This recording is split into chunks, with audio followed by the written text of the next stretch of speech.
বরিশালের বিখ্যাত একটা খাবার আপনাদের সাথে শেয়ার করব। লার্কির চুলায় চাল ভাজা নিতেছে আমার আম্মা। চালটা ভাজার পরে ওটা ভিজাই দিছে। আর এদিকে নারকেল কিউব করে কাইটা নিলাম।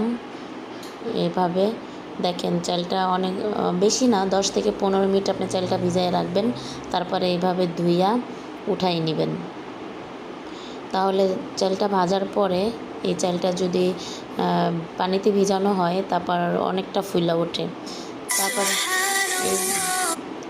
তারপর এদিকে এই খাবারটা আমাদের বরিশালের সবাই খায়, খুব মজা করে খায়।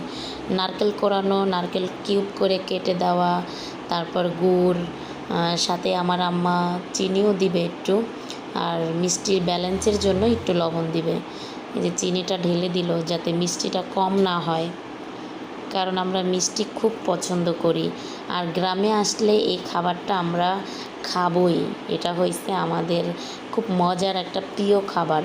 কারণ আমার আব্বা বেঁচে থাকলেও আমাদেরকে মলিদা, তারপর বিস্কি, এটা সবসময় আমাদেরকে খাওয়াইতো। দেখেন ওটা ভালোভাবে রান্না করা হয়ে গেছে। ওইটা ভালোভাবে মাখানোর পর এটা চুলার মধ্যে খুব সুন্দর ঝরঝরে হয়েছে এটা। আর এটা খেতে যে কতটা মজা, যারা খাইছে তারাই বলতে পারবে। আমাদের বরিশালের প্রিয় একটা খাবার বিস্কি।